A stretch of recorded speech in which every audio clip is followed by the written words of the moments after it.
Hello, one and all. Welcome to another edition of SoulsBorne Battle to the Death. We're going to pick two random SoulsBorne bosses. And then, in honor of my birthday coming up this week, well, we have birthday weeks around here, but they only last like 1 or 2 days. So I don't know why we bothered doing the week thing. But anyway, in honor of my birthday, the two SoulsBorne bosses will make birthday cakes. And whoever makes the best birthday cake will be the winner. Simple. To the point, although these are SoulsBorne bosses, so this is probably a really bad idea on my part, but it's too late. I already put it in the contract, so I'm just going to stick with it. All right. The battlefield has been cleared. There are pretty close to 100 SoulsBorne bosses and some special spots. If you've been watching the last few weeks, you have seen a few of those special spots. So, anything can happen in SoulsBorne Battle to the Death. And we are going to see who we are going to land on as the animals just do everything they can to destroy my recording session.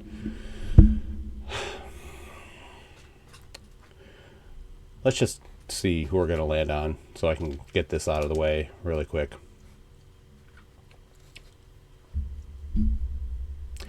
The Centipede Demon. From Dark Souls 1, I believe. Possibly Dark Souls 2, I'm not sure. That one kind of escapes me. I think it's Dark Souls 1, though. I'm 95% positive it's Dark Souls 1.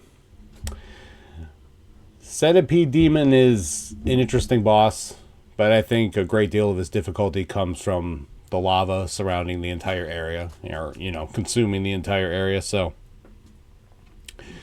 I think that's where a lot of that difficulty comes from. But he's kind of a pain in the ass, so I guess it's not the worst boss to land on, I guess. I don't know. It's kind of a mid-card kind of boss, I suppose. I don't know. I guess I really don't have anything to say about that other than that. So we're going to take this wheel for another spin, and I really am not interested in whatever birthday cake Centipede Demon is going to be making for my birthday. It's probably not going to be something very appetizing. Probably a lava cake, huh? Ha ha ha ha ha. Sorry. I'm really sorry. Okay? It's late at night when I'm recording this, and it's very unusual for me. I'm usually recording early in the morning. But things are a little bit out of whack this week, so it's a little bit late at night. I'm kind of tired, and I did some yard work today, and I had a dentist appointment today too. I had to be numbed up here and down here, so my face felt really weird for a long time. So it's kind of been a day, but that's okay, because we're getting through it. We're getting through it. Everything is fine. Everything is fine. There you go. All right. The Centipede Demon. One-on-one on my birthday with Soldier of Godric.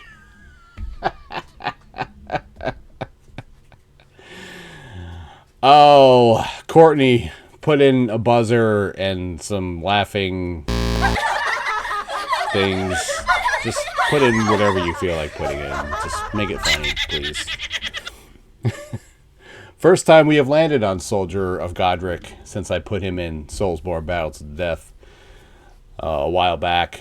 I had added some good bosses and some joke bosses, and this was one of the joke bosses that I put in. This is, in fact, a boss in Elden Ring, the first boss that you encounter. And someone is coming down the stairs, and I told them not to. But whatever.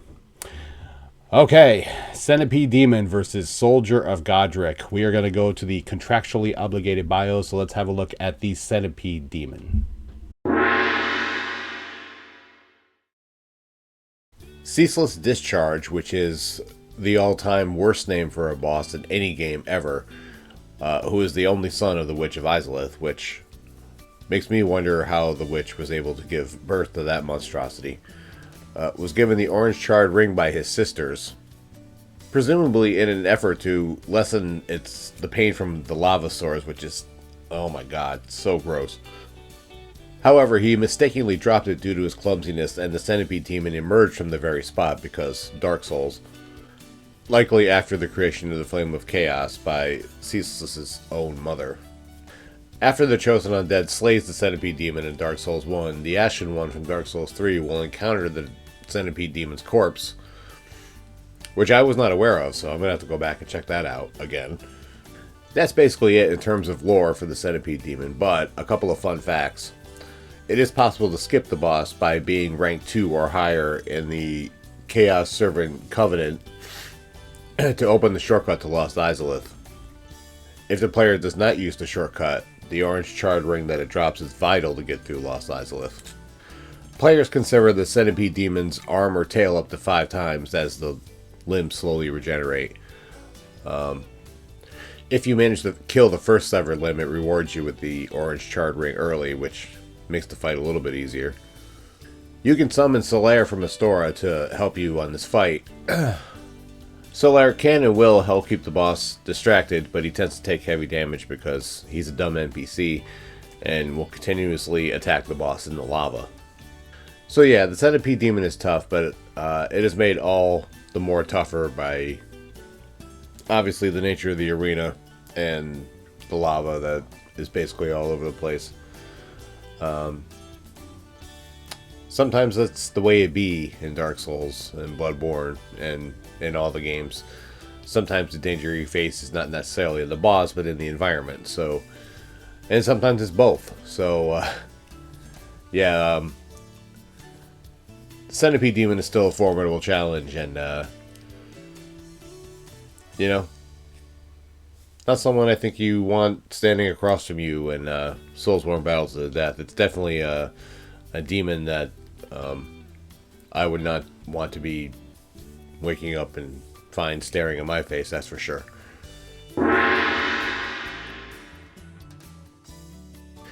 If you go through the Cave of Knowledge tutorial in Elden Ring, Soldier of Godric will be the first boss you come across.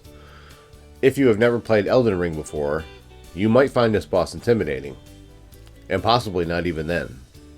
Despite having relatively decent movement and relatively decent power, you will likely kill him in 2 or 3 hits, making him not really that much of a challenge.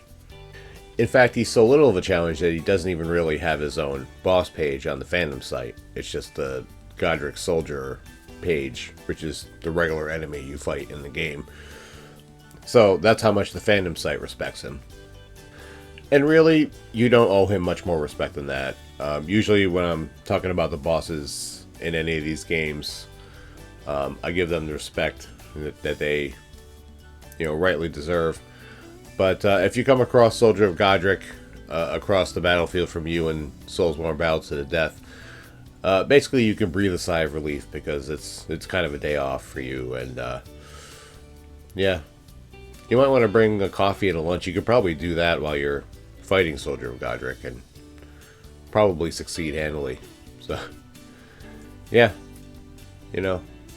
play games on your phone, write a book, pretty much do whatever you want, and you should be able to handle this boss pretty handily. So yeah, no problems here.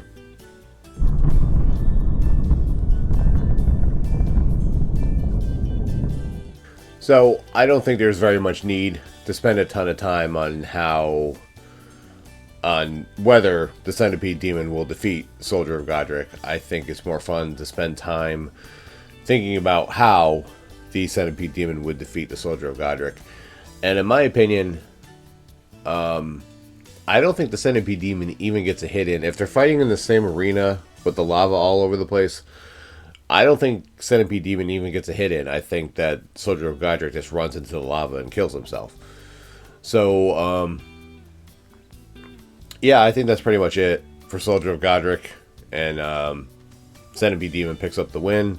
But if the fight does happen to be on a level playing field and go a little bit longer than that, Centipede Demon just whacks him and picks up the win. That's basically all that happens. So, once again, not too much of a controversial statement. Centipede Demon will be the victor, and we can just brush Soldier of Godric off to the side. That is just my opinion, though. Feel free to leave yours in the comments. And with that, yet another edition of SoulsBorne Battle to the Death draws to a close. RobertBlanchardBooks.com. If you're interested in the award-winning Roar of a Dragon series, you can read the first 3 chapters of each book there for free. If you'd like to hear more about them, the Rise of Dragons podcast, wherever you find your favorite podcasts. My Linktree, my Instagram, my Twitter are all Bobby's World 2110. Mondays, 3 p.m. Eastern Standard Time. Right now is the Dark Souls Remastered No Estus run. Episode 2 went up this past Monday. We just hit the Undead Burg, so I'll be going through there, and along the way I'll be talking about work. I'm always talking about work. Hopefully you guys find those stories interesting. And also talking about my brief pro wrestling career. So if you're interested, go check that out. And I also tangle with the Black Knight that's in the Undead Burg, which is ill-advised. So, like I said, Mondays, 3 p.m. Eastern Standard Time, if you're interested in that.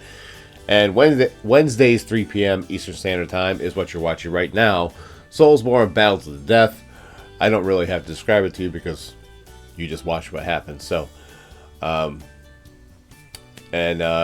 next week, there will be another SoulsBorne Battle to the Death, and the week after that, and the week after that, and the week after that.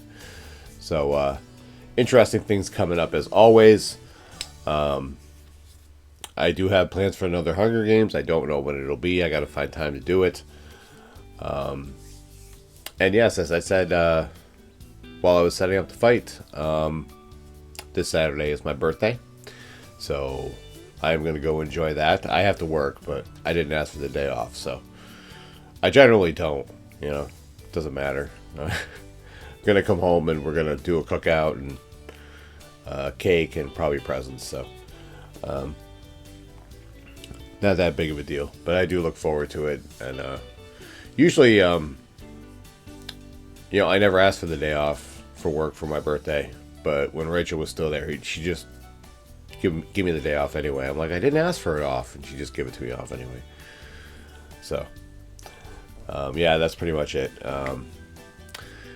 Thank you all so much for the love and support. Leave a like, subscribe, notifications, and all that crap. It's very much appreciated, and I love you guys. I hope everyone has an amazing week. Be well, stay safe, and as always, Bobby's World, and you're all just living in it. So I'll see you for live, y'all. Bye! What's going on, guys? Thank you for checking out the video today, but I got a question for you. Did you know I wrote a book? Did you know I wrote 3 books? Did you know that they're all part of the same series? The Roar of a Dragon, The Treachery of a Weasel, and The Cry of a Raven. ReadersFavorite.com says that its intensity rivals that of the Game of Thrones series. Now, I personally think that's crazy, but it's not for me to judge. It's for you to judge. Go to RobertBlanchardBooks.com and you can check out the books right now. But wait, that's not all. All 3 books got 5-star reviews at ReadersFavorite.com.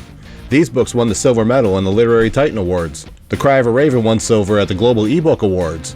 So what are you waiting for? Read about Aiden's dream to become a Knight of Delmar. Read about his death and resurrection. Oops, I gave that away, didn't I? And read about his journey back home from 3,000 years in the future to stop the evil that started in Delmar. Go to RobertBlanchardBooks.com. You can read the first 3 chapters of each book there for free. And then, if you're interested, you can buy the books there as well. And if you've already read the books or you just want to hear more about them, you can check out the Rise of Dragons podcast. You can listen to it wherever you listen to your favorite podcast. And in every episode, I cover a character from the book, an event from the book, my journey into writing, and everything in between. Ripley, what do you got to say about all this? Give me a treat or I will end you. You know she's telling you to check out the books. Go to RobertBlanchardBooks.com to check out the books or listen to the Rise of Dragons podcast if you want to hear about them. That's all I got to say, and thank you for watching this video.